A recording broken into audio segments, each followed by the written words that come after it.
नमस्कार। हमारा आज का विषय है प्रोसेस ऑफ ट्रांसलेशन यानी अनुवाद प्रक्रिया। ये विषय अनुवाद प्रक्रिया यानी प्रोसेस ऑफ ट्रांसलेशन हमारे स्कूल ऑफ ट्रांसलेशन स्टडीज़ के दो मुख्य program PGDT in translation, PG diploma in translation और एमए इन ट्रांसलेशन स्टडीज़ का ज़रूरी हिस्सा है। पीजीडीटी 1 में हम अनुवाद प्रक्रिया पर बात करते हैं और एमए के कार्यक्रम में एमटीटी 20 में प्रोसेस ऑफ ट्रांसलेशन की चर्चा है। तो प्रोसेस ऑफ ट्रांसलेशन यानी अनुवाद की प्रक्रिया। हम सभी जानते हैं कि अनुवाद भारतीय संदर्भ में भी अगर कहें तो बहुत लंबे समय से चला आ रहा है और वैश्विक संदर्भ में भी अनुवाद की एक लंबी परंपरा देखने को मिलती है। अलग अलग समय पर अलग अलग तरह के साहित्य के अनुवाद करने के लिए विभिन्न अनुवादकों ने अलग अलग तरह की स्ट्रैटेजीज अपनाई या अलग अलग तरह की चिंतन प्रक्रिया पर बात की। ये जो विभिन्न स्ट्रैटेजीज या विभिन्न जो हमारी रणनीतियाँ हैं अनुवादक की या पद्धतियाँ हैं, उन सभी के आधार पर हम किसी जब अनुवाद करते हैं तो उस अनुवाद की जो एक पूरी प्रक्रिया है जिसके तहत अनुवाद किया जाता है, वे कौन से प्रमुख सोपान है, कौन से प्रमुख स्टेप्स हैं जिसके आधार पर अनुवाद किया जाता है, आज की इस चर्चा में उस पर विस्तार से चर्चा करेंगे।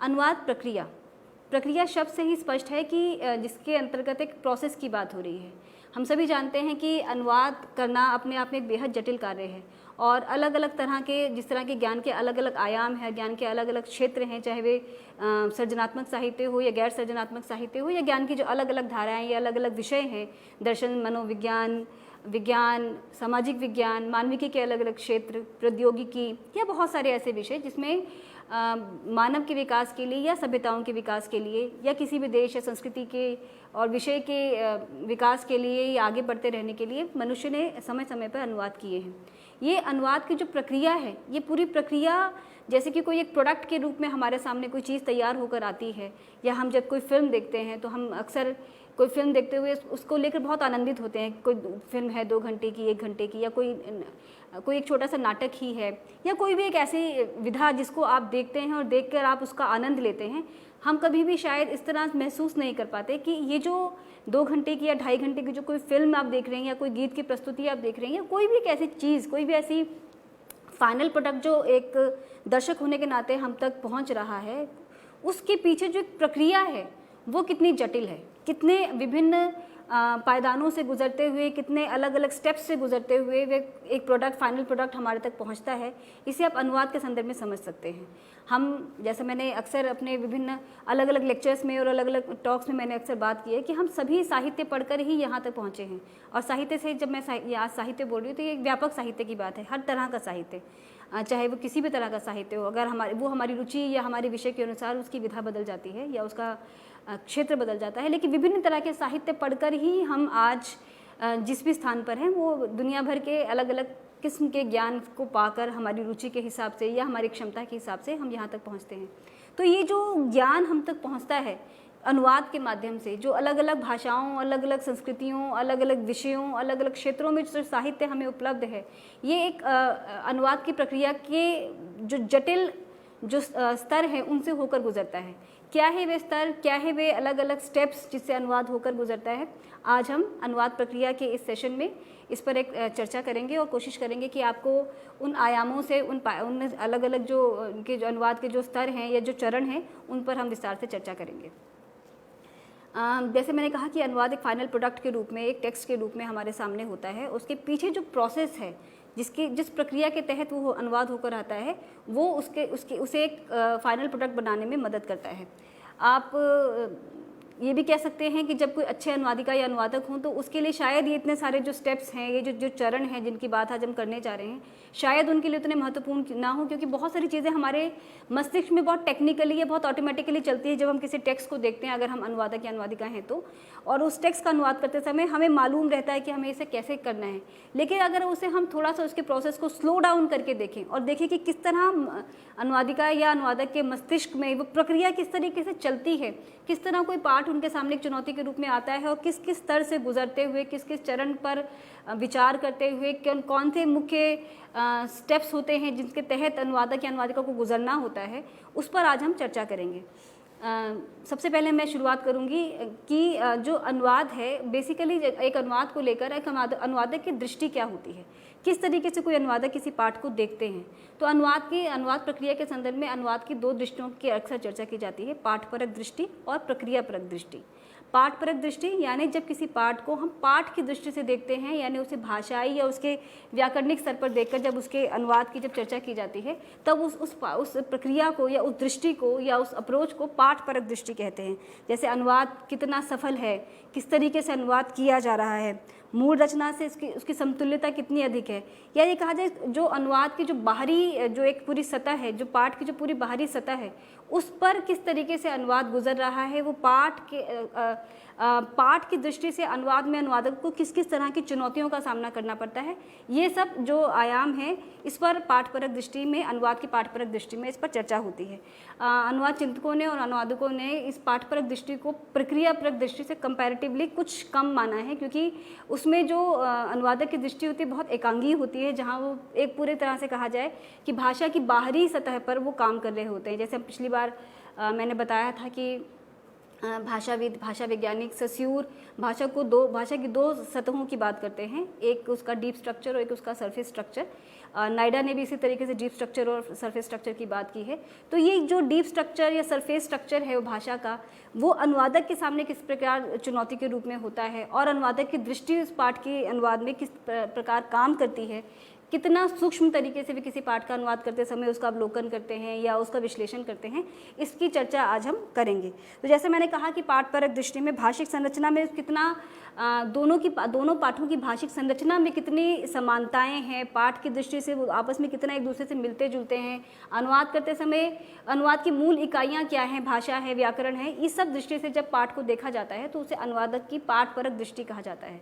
दूसरी दृष्टि है प्रक्रियापरक दृष्टि, यानी process based approach of translation, जिसमें अनुवादिका या अनुवादक पाठ के साथ साथ अनुवाद की प्रक्रिया, जो इसकी जो गहन प्रक्रिया है, जैसे मैंने कहा कि deep structure and surface structure, तो जो हमारी भाषा होती है, कोई भी भाषा, चाहे किसी भी समाज या संस्कृति की भाषा हो, उस भाषा की निर्मिति में उसकी समाज और संस्कृति की महत्वपूर्ण भूमिका होती है। जितना ज़्यादा कोई समाज और संस्कृति प्राचीन होगी, उसकी भाषा में भी प्राचीनता या कहा जाए कि गूढ़ता और उसमें उसके अंदर उसकी जो भाषा की जटिलता उतनी ज़्यादा बढ़ती चली जाती है। ऐसी दृष्टि से अगर देखा जाए तो अगर जब हम दो भाषाओं के पाठ का आपस में अनुवाद कर रहे होते हैं, तब अनुवादक के सामने एक चुनौती हो सकती है कि जब वे अनुवाद कर रहे हैं तो उनके सामने जो दो भाषाएं हैं, उन दोनों भाषाओं की अलग अलग सामाजिक सांस्कृतिक पृष्ठभूमि क्या है, उसकी एक कहा जाए कि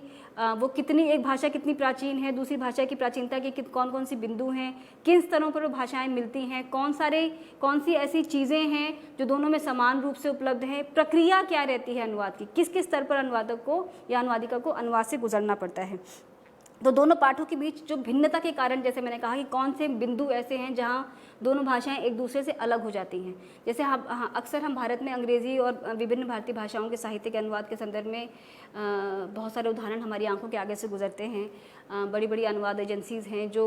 अंग्रेज़ी से हिंदी या अंग्रेज़ी से भारतीय भाषा या भारतीय भाषाओं से अंग्रेज़ी के साहित्य का अनुवाद का कार्य करती हैं। तो जो मूल भाषा के रूप में हमारे सामने अंग्रेज़ी एक ऐसी भाषा है जो हमेशा से एक विदेशी भाषा के रूप में हमारे सामने अनुवाद की चुनौती के रूप में रही। तो ये अगर मैं अंग्रेज़ी से ही उदाहरण लूँ या कहा जाए कि यूरोपियन भाषाएँ, चाहे वे जर्मन या फ्रेंच भाषा ही क्यों ना हो, वो ऐसी भाषाएं जो बिल्कुल सांस्कृतिक और सामाजिक पृष्ठभूमि से हमसे अलग है, और भारतीय भाषाएं दोनों का कहा जाए कि अवधारणात्मक रूप से और विकास की गति से भी देखा जाए तो बहुत सारा भिन्नता के बहुत सारे ऐसे बिंदु हैं जहां जिससे दो भाषाएं अलग हो जाती हैं। तो अनुवादिका या अनुवादक उस अनुवाद की प्रक्रिया में उन किन किन बिंदुओं से गुजरते हैं, इसे हम अनुवाद की प्रक्रियापरक दृष्टि कहते हैं, जिसके तहत भिन्नता के अलग अलग आधार बिंदुओं की चर्चा की जाती है और वो उन सभी कारकों को भी जानने की कोशिश की जाती है कि किन कारकों से या किन कारणों की वजह से ये दोनों भाषाएं या दोनों भाषाओं की जो संस्कृति हैं आपस में एक दूसरे से भिन्न हैं। तो इस दृष्टि से हम देखते हैं कि अनुवाद जो हमारे सामने एक फाइनल प्रोडक्ट के रूप में या किसी एक टेक्स्ट के रूप में हमारे सामने आता है, ठीक किसी फिल्म निर्माण की प्रक्रिया की तरह उसके पीछे भी बहुत सारी जटिलताएं या बहुत सारे छोटे बड़े संघर्ष होते हैं जिनसे गुजरकर एक रचना, फाइनल रचना, ये एक संपूर्ण प्रोडक्ट या उत्पाद के रूप में हमारे सामने होती है। इसी पर आगे विस्तार से चर्चा करते हुए कि हम अगर अनुवाद की विभिन्न प्रक्रियाओं की और अलग अलग चिंतकों द्वारा जो अनुवाद की प्रक्रियाएं जो बताई गई हैं उस पर हम चर्चा करें, उससे पहले ये भी ज़रूरी है कि अनुवाद को या जो भाषा की जो इकाई है, जिसको अगर हम प्रतीकवादी अनुवाद सिद्धांतकों की बात करें तो पियर्स ने अनुवाद को प्रतीकांतरण कहा है। यानी वो प्रतीकवादी जो चिंतक हैं उनका मानना है कि अनुवाद करते समय एक भाषा के प्रतीकों का दूसरी भाषा के प्रतीकों के माध्यम से भाषांतरण यानी अंतरण किया जाए, प्रतीकांतरण किया जाता है। अगर मैं उदाहरण के रूप में अगर आपको समझाऊं तो जैसे अगर हमारे सामने कोई प्रोडक्ट कोई ऐसी वस्तु है जिसको लेकर एक भाषा में उसका प्रतीक कुछ और दूसरी भाषा में उसके लिए हम कुछ और प्रतीक का इस्तेमाल करते हैं। जैसे अगर हम मेज़ का ही उदाहरण लें तो हमारे जहन में प्रतीक के सिद्धांत के हिसाब से अगर हम पियर्स के चिंतन की बात करें तो वो 3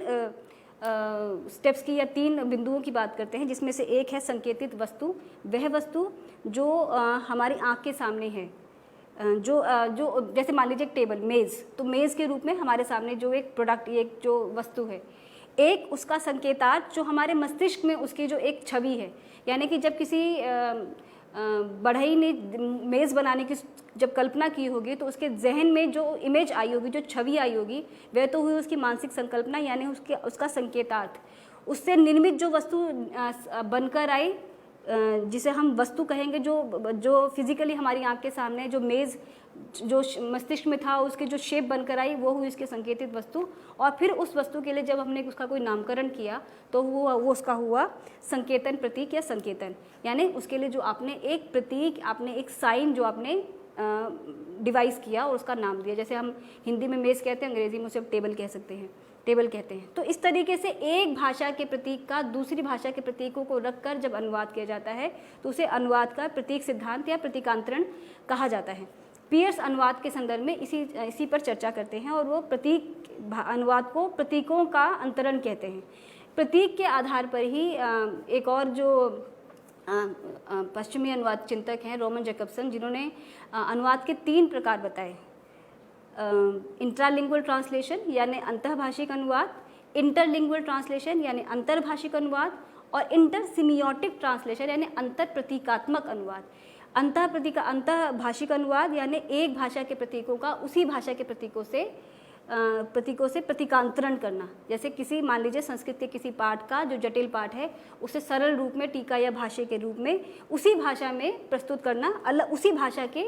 अलग प्रतीकों से, जैसे हम विभिन्न पर्यायों के प्रयोग से कर सकते हैं। या कहा जाए कि जो हमारी जो क्लासिकल रचनाएं हैं, चाहे वे भारतीय भाषाओं में जो आधुनिक भारतीय भाषाएं जिन्हें मॉडर्न इंडियन लैंग्वेजेस कहते हैं, उन भाषाओं को जो साहित्य, जैसे मैं उदाहरण दूं तो प्रेमचंद की रचनाएं या रविंद्रनाथ टैगोर की कहानियाँ भी हैं या जैनेन्द्र की कहानियाँ या बहुत सारे महत्वपूर्ण रचनाकारों की जो रचनाएँ हैं, उन रचनाओं का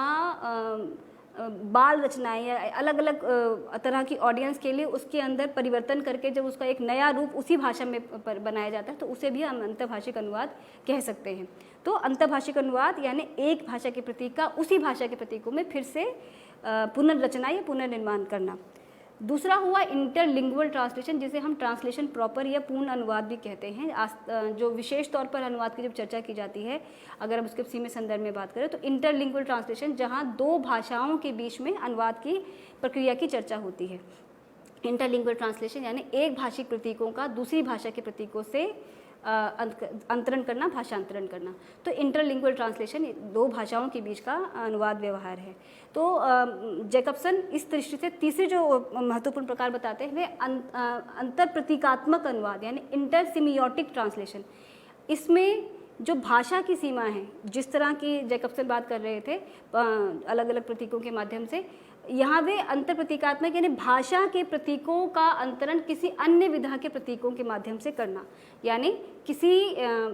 लिखित टेक्स्ट का या लिखित पाठ के आधार पर कोई पेंटिंग बनाना, या लिखित पाठ के आधार पर कोई नाटक या फिल्म या कोई वृत्त चित्र बनाना। हमारे जहन में बहुत सारे ऐसे उदाहरण हो सकते हैं जो हमने कहानियों पर बने हुए नाटक या कहानियों पर, उपन्यासों पर बनी फिल्में हैं। ये एक तरह से कहा जाए जो अनुवाद की एक नई जो स्ट्रैटेजी है, जिसे हम रूपांतरण या अडेप्टेशन भी कहते हैं, उसी का है एक जैकबसन ने उसकी एक तरह से कह सकते हैं कि वहाँ इसकी पहली बार इसकी चर्चा की जैकबसन के यहाँ अनुवाद के प्रतीकांतरण के अंतर प्रतीकात्मक अनुवाद के संदर्भ में इस पर चर्चा मिलती है। तो इस दृष्टि से हमने देखा कि अनुवाद की जो प्रक्रिया है उसके कई सारे जो अलग अलग आयाम हैं, उसमें अनुवाद को कुछ चिंतकों ने उसे प्रतीक के आधार पर उसे अनुवाद प्रक्रिया को देखा है। अब जो महत्वपूर्ण एक अनुवाद चिंतक हैं जिनकी बहुत चर्चित पुस्तक है towards the science of translating, Naida, Eugene Naida, उन्होंने भी अनुवाद के प्रक्रिया के 3 महत्वपूर्ण चरणों की बात की है, विश्लेषण, अंतरण और पुनर्गठन। जैसा मैंने कहा कि भाषा के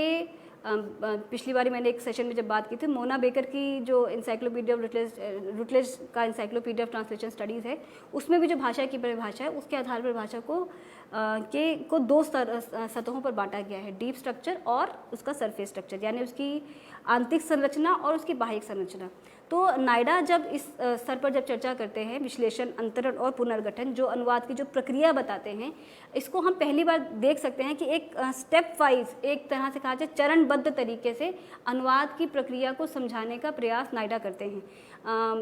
क्योंकि नायडा ने हमेशा से अनुवाद को साइंस के रूप में, विज्ञान के रूप में देखा है और उनका मानना है कि अनुवाद वास्तव में अपनी निर्मिति से पहले जो उसकी प्रक्रिया है वो एक बहुत चरणबद्ध तरीके से, जिस तरह की विज्ञान में होता है, बहुत चरणबद्ध तरीके से वो काम करती है उसकी प्रक्रिया। तो उस दृष्टि से वो अनुवाद की प्रक्रिया को 3 मुख्य चरणों पर बांटकर बात करते हैं, विश्लेषण, अंतरण और पुनर्गठन। नायडा ने जिस समय अनुवाद सिद्धांत की बात की और उनका जो अनुवाद सिद्धांत है जिस पे वो formal correspondence and dynamic equivalence की भी चर्चा करते हैं, उन्होंने जब अनुवाद की जो उनकी प्रक्रिया है या जो उनकी अनुवाद को लेकर जो चिंतन है वो मूलतः बाइबल के अनुवादों को लेकर ही उनके चिंतन की जो पद्धति है, ये कहा जाए चिंतन प्रक्रिया का निर्माण होता है। बाइबल के अनुवाद उस समय जो हो रहे थे उसी के आधार पर एक तरह से एक पूरी चिंतन प्रक्रिया वेस्ट में जो डेवलप हुई उसके आधार में कहीं ना कहीं ये सारे मूल कारण थे। तो विश्लेषण, अंतरण और पुनर्गठन जो 3 मुख्य चरणों की बात करते हैं। हम कोशिश करेंगे कि पहले हम जितने जो हमारे प्रमुख चिंतक हैं, अनुवाद चिंतक, इन्होंने किस तरीके से अलग अलग चरण बताए हैं अनुवाद के और किस तरह एक चिंतक के बताए गए चरण दूसरे के यहाँ किस तरह उनका एक तरह से पुनः नामकरण या कुछ परिवर्तन के साथ वो किस तरह अलग नाम है और किस तरह के विभिन्न अनुवाद चिंतकों ने अलग अलग प्रक्रियाएं अनुवाद की गिनवाई हैं। और फिर हम इस पर विस्तार से चर्चा करेंगे, जहाँ हम चरणबद्ध तरीके से इन विभिन्न चरणों की जो अनुवाद की प्रक्रिया के दौरान जो चरण हैं उस पर हम विस्तार से एक एक चरण पर बात करेंगे। तो जैसे मैंने कहा कि नायडा 3 महत्वपूर्ण चरण गिनवाते हैं, विश्लेषण, अंतरण और पुनर्गठन। और विश्लेषण, अंतरण और पुनर्गठन जो ट्रांसलेशन का जो प्रोसेस है, जिसका कहा जाए कि एनालिसिस करना, पहले पाठ का विभिन्न स्तरों पर उस पाठ का अध्ययन करना, पाठ की जांच करना और उसके बाद उसका भाषांतरण करना और फिर उसका पुनर्गठन करना। तो अब इन 3 जो बिंदु जिन पर नायडा ने चर्चा की है, इन्हीं 3 बिंदुओं पर विस्तार से चर्चा हम अगले सत्र में करेंगे। तो हम ये कोशिश करेंगे कि पहले हम ये देखें कि ये कौन कौन से महत्वपूर्ण चिंतक हैं और किस तरीके से इनके चिंतन में दूसरे के चिंतन से या दूसरे के द्वारा गिनवाई गई जो अनुवाद प्रक्रिया उसमें क्या भिन्नताएं या क्या समानताएं हैं। तो जैसे मैंने कहा कि पहली बार नायडा के यहाँ हमें एक बहुत प्रोसेस बेस्ड तरीके से या एक बहुत साइंटिफिक मेथड से अनुवाद की प्रक्रिया को समझाने का प्रयास किया गया है, जो वो एक भाषा व्याकरणिक की दृष्टि से अनुवाद की प्रक्रिया को समझते हैं और मानते हैं कि जब कोई पाठ अनुवाद प्रक्रिया से गुजरता है तो अनुवादिका या अनुवादक के जहन में सबसे पहले वह पाठ एक चुनौती के रूप में होता है, जिसका पठन पाठन करके, जिसका अध्ययन ये रीडिंग करके, उसके बाद उसको अलग अलग स्तरों पर, वो क्या स्तर है हम आगे चर्चा करेंगे, अलग अलग स्तरों पर उसका विश्लेषण, उसके यानी उसका एनालिसिस होता है, फिर उसका ट्रांसफॉर्मेशन या कहा जाए कि उसका अंतरण और उसके बाद उसका एक फाइनल प्रोडक्ट तैयार होता है जिसे नायडा पुनर्गठन कहते हैं। दूसरे जो महत्वपूर्ण चिंतक हैं जो नायडा के बाद जिन्होंने अनुवाद की इसकी प्रक्रिया की बात की, उनका नाम न्यूमार्क, जिन्होंने 2 तरीके से अनुवाद की प्रक्रिया का जिक्र किया। इन्होंने अनुवाद के 2 ही महत्वपूर्ण चरण गिनवाए, जिसमें पहला है मूल पाठ का अर्थ बोधन यानी बोधन और दूसरा है अभिव्यक्तिकरण। अगर हम इसे नायडा के जो प्रक्रिया है या नायडा के जो अनुवाद के जो चरण नायडा बताते हैं उनके पैरेलल रख के देखें तो आप कह सकते हैं कि काफ़ी हद तक इसमें समानता है। और समानता क्या है, जिसे बोधन कह रहे हैं, अर्थ बोधन जिसे न्यूमार्क कहते हैं और जिसे नायडा विश्लेषण कहते हैं, वह मूलतः एक ही चीज़ है, लेकिन अर्थबोधन थोड़ा सा और विस्तृत हो जाता है, क्योंकि जैसा मैंने कहा कि जो नायडा का जो चिंतन है उसके मूल में बाइबल का अनुवाद, और बाइबल का अनुवाद होने के कारण क्योंकि बहुत भाषाविद थे और भाषाविद होने की दृष्टि से उन्होंने बहुत ही भाषा वैज्ञानिक तरीके से अनुवाद की प्रक्रिया पर चर्चा की है और भाषा के विश्लेषण की जो विभिन्न सतह हैं उस पर उन्होंने चर्चा की है। जबकि न्यूमार्क जब बोधन की बात करते हैं तो उनके यहाँ ये अर्थ बोधन का मतलब है अर्थ की विभिन्न सतहों पर, अर्थ के विभिन्न स्तरों पर उसकी जांच करना, उसके एक मूल अर्थ तक पहुँचना और फिर उसको जिसे ये पुनर्गठन कहते हैं या कहा जाए कि अंतरण और पुनर्गठन का एक फॉर्म जो जिसकी जिक्र न्यूमार्क करते हैं, अभिव्यक्तिकरण यानी उसे रिप्रेजेंट करना, उसे पुनर्निर्मित करना और एक फाइनल पार्ट तैयार करना। तीसरे जो महत्वपूर्ण अनुवाद चिंतक हैं बाथगेट, जिन्होंने भी अनुवाद प्रक्रिया का एक मॉडल प्रस्तुत किया और उनके द्वारा प्रस्तुत किए गए मॉडल में उन्होंने 7 चरण गिनवाए। अब आप देख रहे हैं कि नायडा ने अनुवाद प्रक्रिया में केवल 3 चरण बताए, बोधन और अभिव्यक्तिकरण के संदर्भ में आप देखें तो न्यूमार्क ने 2 ही चरण बताए और इसी का एक तरह से विस्तार जब बाथगेट के यहाँ में देखने को मिलता है तो बाथगेट ने अनुवाद के महत्वपूर्ण 7 चरणों की बात की अनुवाद प्रक्रिया के, जिसमें वे पहली बात करते हैं समन्वयन, दूसरा विश्लेषण, तीसरा बोधन, चौथा पारिभाषिक अभिव्यक्तिकरण, 5वां पुनर्गठन, 6ठा पुनरीक्षण तथा 7वां पर्यालोचन। तो ये जो 7 स्टेप्स हैं, ये 7 स्टेप्स को अगर हम नायडा और न्यूमार्क के पैरेलल भी रखकर देखें तो हम देखते हैं कि बहुत सारी चीज़ें ऐसी हैं जिसमें बाथगेट ने एक तरह से उसे विस्तार देने की कोशिश की है और उसे ज़्यादा खोल कर एक अनुवाद प्रक्रिया को समझाने की कोशिश की है। नायडा और न्यूमार्क के बाद जो बाथगेट का जो अनुवाद प्रक्रिया का जो 7 चरण है उसमें सबसे पहला है समन्वयन, जिसके अंतर्गत कोई भी अनुवादिका या अनुवादक पाठ का पठन यानी पाठ को रीड करते हैं, उसे समझते हैं, उसे पढ़ते हैं। दूसरा है विश्लेषण, जिसकी चर्चा नायडा के यहाँ मिलती है। नायडा ने इससे पूर्व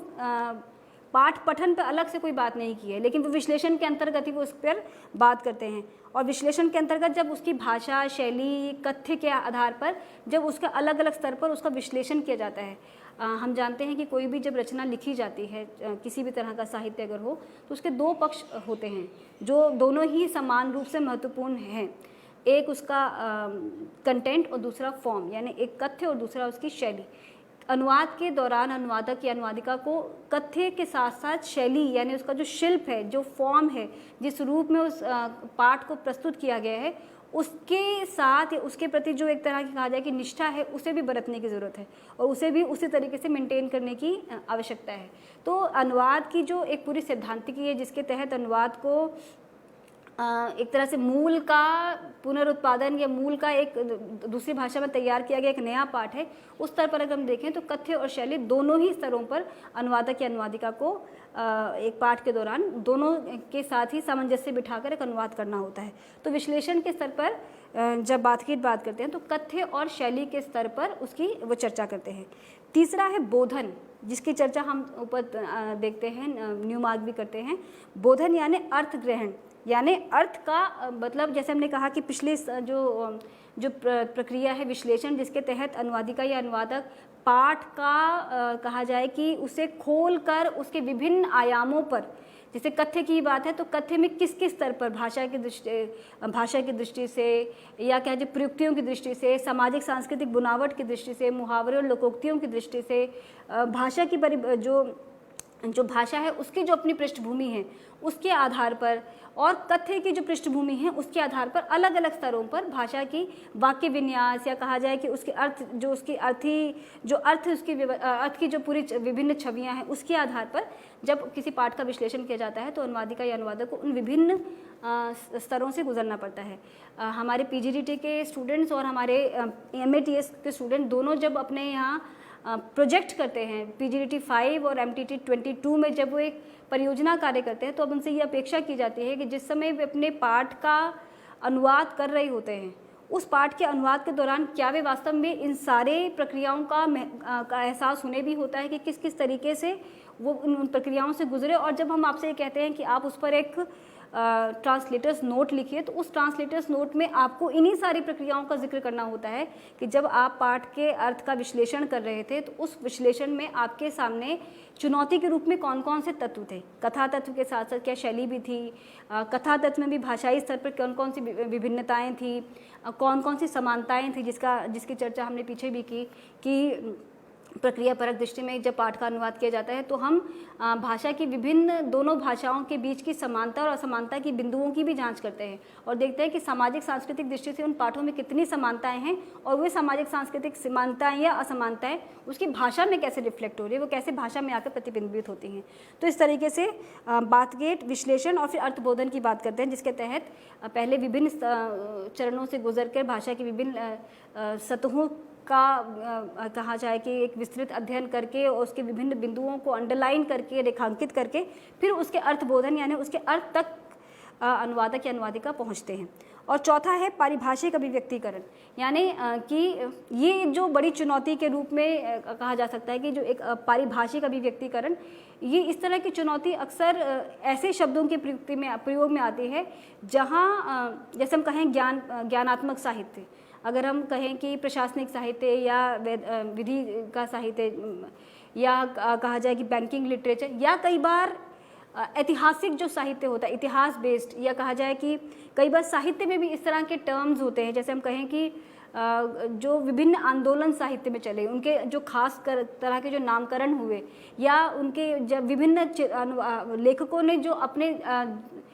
अपने लेखन में जो खास तरह के शब्दों का प्रयोग किया, उन्हीं शब्दों के जो पारिभाषिक पर्याय क्या हमें दूसरी भाषा में उपलब्ध होते हैं या नहीं, और उन पारिभाषिक पर्यायों को रखने की जो प्रक्रिया को बातगेट अनुवाद की प्रक्रिया के तहत देखते हैं, जो हम कह सकते हैं कि नायडा के यहाँ विश्लेषण जैसी प्रक्रिया के अंतर्गत आता है, जिस पर नायडा ने वहाँ से विस्तार में उस पर चर्चा नहीं की। लेकिन बातगेट के यहाँ पारिभाषिक पर्याय या पारिभाषिक अभिव्यक्तिकरण को भी एक चरण के रूप में देखा गया है, जहाँ वे किसी भाषा के पाठ के अंतरण के उसके विश्लेषण के बाद कुछ ऐसे टर्म्स या कुछ ऐसे प्रयोग या ऐसी प्रयुक्तियों को अंडरलाइन करते हैं जिनके सिमिलर या जिनके इक्विवेलेंट दूसरी भाषा में उपलब्ध हैं या नहीं, उसकी जांच पड़ताल की जाती है। उसके बाद ये प्रक्रिया तय होती है कि अगर इसका कोई सिमिलर या इसका नियरेस्ट इक्विवेलेंट, जैसा कि नायडा चर्चा करते हैं अपने अनुवाद सिद्धांत में, अगर है तो क्या है और अगर नहीं है तो उसके लिए अनुवादिका या अनुवादक ने क्या प्रक्रिया या क्या स्ट्रैटेजी अपनाई। पांचवा पुनर्गठन, जिसकी चर्चा नायडा के यहाँ भी मिलती है और न्यूमार्क के यहाँ अभिव्यक्तिकरण के रूप में मिलती है। पाठ को फाइनली इन सारे चरणों से गुजरकर पाठ के अध्ययन, उसका विश्लेषण, उसका बोधन, उसके पर्यायों के सही पर्यायों का चयन, यानी कि एक तरह के पूरा कच्चा माल जब तैयार कर लिया गया, उस सारे कच्चे माल को फाइनली रैप करना, यानी उसे एक फाइनल पुनः संपादित करना, एक नए तरीके से उसे प्रस्तुत करना, और एक कहा जाए कि अनुवादक के लिए कहा जाता है कि वो अनुदित रचना के लेखक हैं। तो अनुदित रचना के या लक्ष्य भाषा के प्रति जो उनकी एक जिम्मेदारी है अनुवादिका या अनुवादक होने के नाते, उस दृष्टि से जब पाठ का पुनर्संपादन या पुनर्लेखन करते हैं, उस प्रक्रिया को पुनर्गठन कहा जाता है, जहाँ पर अलग अलग त्रुटियों से या अलग अलग चुनौतियों से जूझते हुए अनुवादक जिस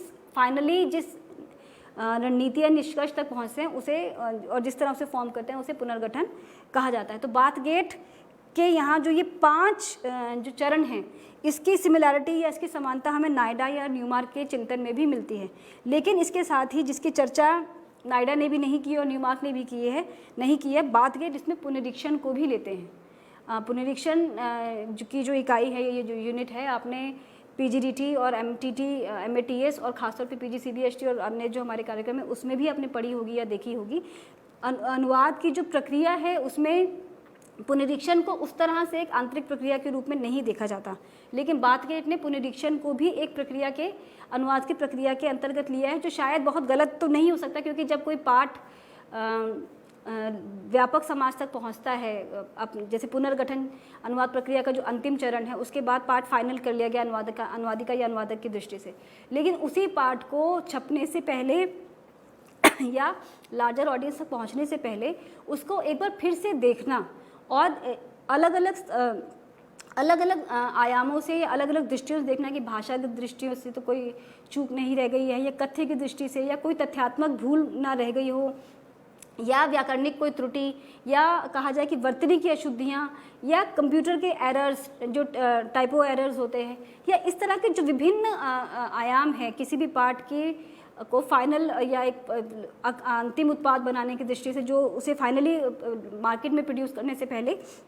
जो अलग अलग स्तर पर उसकी जांच होती है, उसे पुनरीक्षण कहा जाता है। तो पुनरीक्षण पर हम कभी किसी अलग लेक्चर में या अलग इसमें सीरीज़ में हम अलग से उसकी बात करेंगे, लेकिन आज जो अनुवाद की प्रक्रिया है उसके तहत जो मैं बातगेट की चर्चा कर रही थी, उन्होंने पुनरीक्षण को भी एक प्रक्रिया के एक चरण के रूप में देखा है, जो पिछले अनुवाद चिंतकों में हमें देखने को नहीं मिलता। और अंतिम है उनका पर्यालोचन, यानी पुनरीक्षण के बाद अनुवाद पर अलग दृष्टि से या मूल्यांकन की दृष्टि से, या कहा जाए कि अनुवाद पर एक विस्तृत उसका विवेचन करना, उसका अध्ययन करना। तो इस तरीके से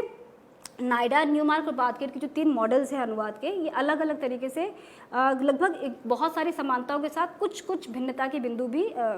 की ओर भी संकेत करते हैं। एक और जो अन्य महत्वपूर्ण जो मॉडल है या कहा जाए अनुवाद की प्रक्रिया के जो सिद्धांतकार हैं, जिसकी चर्चा हमें